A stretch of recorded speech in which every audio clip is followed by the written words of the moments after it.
We are jumping into a really fascinating analysis report today, one that's been making some waves. Oh, yeah. It's all about a company called Starfighter Space. The ticker is FJET. Right. And if you're looking to get smart and get smart fast on a really, really specialized part of the space and defense world, this is the place to be. Absolutely. Our mission today is to unpack the claims in this analysis, which, and I love this title, calls FJET its #1 moonshot for 2026. It's a bold claim, and we have to start with the tension here because the whole thing is built on this one kind of mind-blowing fact. Which is? FJET is, as far as this report states, the only company in the entire world that owns and commercially operates a fleet of supersonic Mach 2 fighter jets. Okay, that's already interesting. And they use them to launch satellites. It sounds like something out of, I don't know, science fiction or maybe a history book. But here's the immediate problem, right? For any investor, you have this unique technology, but then you look at the stock chart and see this, just brutal market volatility. Yeah. I mean, we're talking about a stock that shot up past $30. Way past. And then just fell off a cliff all the way down to around 13. Precisely. And that volatility is the big, scary monster here. So the question we're really digging into is, does the fundamental business, the actual assets and the market they're in, does it justify the risk? Exactly. Does it justify this high-risk, high-reward thesis for 2026? And more specifically, is this analysis report right when it says to buy the dip? We have to look past that ugly chart for a second. Okay, let's do that. Let's start with the scarcity, the core asset itself. Because when you hear space company, your mind immediately goes to, giant rockets, huge cash burn. Billions of dollars. Yeah, this feels different. It's totally different because FJET isn't really building the next big thing. They're operating a very specific and very proven thing. They're operators, not just a concept. Exactly. They have physical assets, a whole fleet of F-104 Starfighters, and they're running them out of, the best location you could ask for, Kennedy Space Center. Okay, so hold on. The F-104 Starfighter, I know that jet. That's a Cold War design. It was famous for being like the missile with a man in it. That was the nickname. It was incredibly fast, but also notoriously difficult to fly. So why on earth are we talking about a 1950s jet in a deep dive about 2026? And that right there is where the brilliance of the business model really comes into focus. Go on. The reason the F-104 is still so valuable is its flight profile. It can go incredibly fast, Mach 2, at incredibly high altitudes. We're talking close to 100,000 feet. Which is almost unheard of for a jet like that. It really is. And that specific combination, the speed and the altitude, lets FJET solve a huge, very modern market bottleneck. They're not trying to be SpaceX. No, this is a niche play. A very specific niche based on performance and, crucially, availability. So it's this kind of counterintuitive idea, using a vintage machine to solve a very futuristic problem. I love it. It's genius if it works. Okay, that sets the stage perfectly. Let's get into the core of the analysis, the 3 big drivers that make this a moonshot thesis for 2026. Right. So driver number 1, and you could argue this is the most stable part of the business, is all about defense spending. The hypersonic testing bottleneck. That's the one. So let's break that down. We all know that DoD, the Department of Defense, is pouring billions into hypersonic missiles right now. But where's the opening for a small company like FJET? Well, the problem isn't designing the missiles, it's testing them. Okay. When you have a weapon moving at 5, 6, 7 times the speed of sound, you need to test it in the real world. And the old ways, ground-based wind tunnels, They're hitting a wall. They're hitting their physical limits, they're expensive, they're slow, and there just aren't enough of them to handle this massive national push into hypersonics. So the government needs a faster, cheaper way to get flight data. And that's where a 6-year-old fighter jet comes in. Exactly. The F-104 can fly high enough and fast enough to be this perfect airborne test platform. They can strap sensors on it. They can carry test articles. And here's the key. They can cheaply simulate the flight profiles of these hypersonic vehicles. It saves a ton of time and money. And the analysis gives us a concrete example here, right? This isn't just a theory. Correct. It's not just a pitch deck. FJET is already named as a key subcontractor on the DoD's MCH-TB program. MCH-TB. Yep. And that's vital because it proves the military is already using them, they're already integrated. What's so smart about this is that FJET gets to sidestep the huge costs of a typical aerospace startup. They don't need billions for R&D. Not at all. They're just using these proven existing assets, these old jets, to get a piece of this massive guaranteed defense spending. It's a cash flow machine from day one. That does sound pretty solid. But it also sounds a little too good to be true.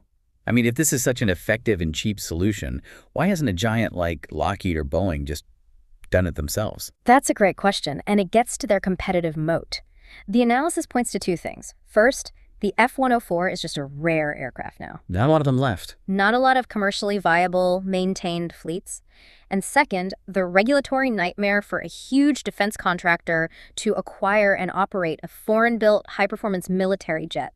It's immense. FJET has spent years carving out this specific niche. Their experience is part of the scarcity. It is. Okay, so that's driver one, the defense angle. What's the second big catalyst, the one that gives them the space part of their name? That would be the Star Launch Catalyst. This is their air launch system for small satellites. We've seen air launch before, but how does FGET's system work? It really leverages that unique altitude capability of the F-104. So the pilot takes the jet up to about 45,000 feet.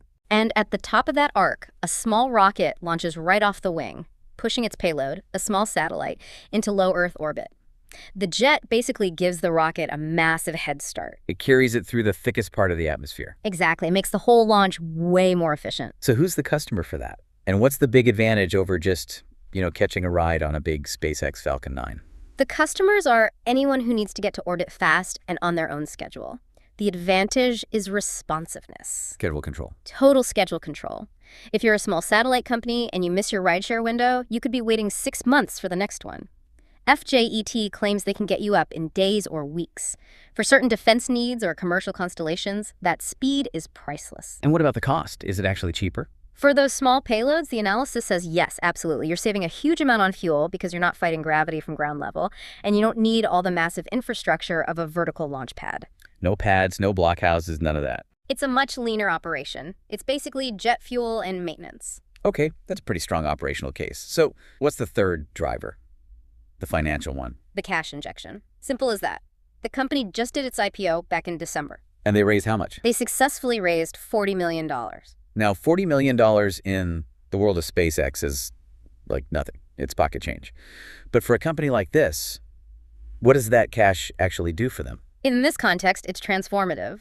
A company building a new rocket might burn that $40 million in a single quarter on R&D. Right. But FJET's main assets are already built. They're already making money from the testing business. So this capital, the report calls it a massive runway for execution. So it's for scaling, not for basic research. Precisely. Hiring more pilots, buying more fuel, scaling up the Star Launch side of the business. It's all about execution now. Okay, so let's recap. You've got this unique asset, you have proven defense contracts, you have a promising air launch system, and now you have the cash to make it all happen. The fundamentals. Yeah. They seem pretty strong. They do. On paper. And yet, we can't ignore what the market is telling us. The stock is at $13 after touching 31. So let's get into that, because the volatility, that's what's keeping people up at night. You can't avoid it. And to its credit, the analysis report doesn't try to. It calls the chart ugly and the volatility insane. And it calls it a classic IPO pop and drop. Which is exactly what it looks like. The initial hype just got way ahead of itself, and then reality hit. So let's look at that. It opens around $360.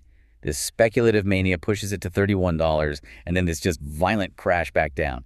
That screams risk. It screams risk, no doubt. But the report argues, using technical analysis, that the selling pressure might finally be over. Okay. They focus on the really recent price action, something they call a double bottom intraday reversal. Chart guys call it a W shape. All right, translate the jargon.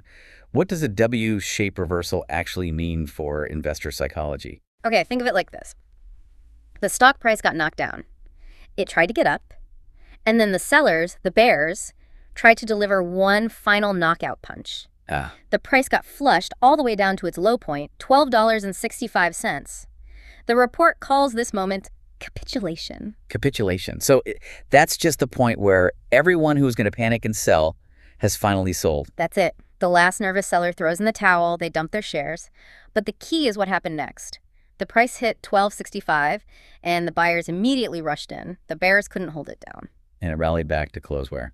It closed back at $13.15. So the technical reading is that the selling is exhausted, that a major support level has been found. That's a very specific read on the chart. So if we connect that to the business, what are we looking at for market cap right now? It's floating around $400 million.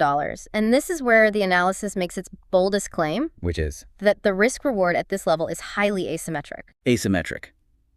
Meaning the potential upside is way bigger than the potential downside. That's the argument. If the stock drops to, say, $10, you lose $3. But, the report argues, if FJET announces just one major prime government contract in the first quarter, which they have the cash to pursue now. Right. If they land one big one, the market will suddenly wake up and reevaluate the entire company. And they suggest the price could retest that $30 high. Wow. So they're basing a potential double or more in the stock price on a single contract announcement. Well, on the implication of that announcement. Which is that the business model is proven and the revenue is real. Exactly. The core of that argument is scarcity. That a $400 million valuation is just way too low for the only company providing this critical operational solution for the DoD's biggest priority. The market, they're saying, just hasn't priced that in yet. That uncertainty is why it's a moonshot. Okay, let's wrap this up. Let's talk about the actual strategy and the cautions from the report. Yeah, and they're very, very clear on this. This is a speculative play. This is not your safe retirement money. Absolutely not. You have to be okay with the volatility. You have to be patient. But for listeners who understand that risk, what's the strategy the analysis suggests? It's a very tight accumulation zone. Based on that technical reversal, they recommend buying in the 1250 to 1350 zone. So right where it is now? Pretty much.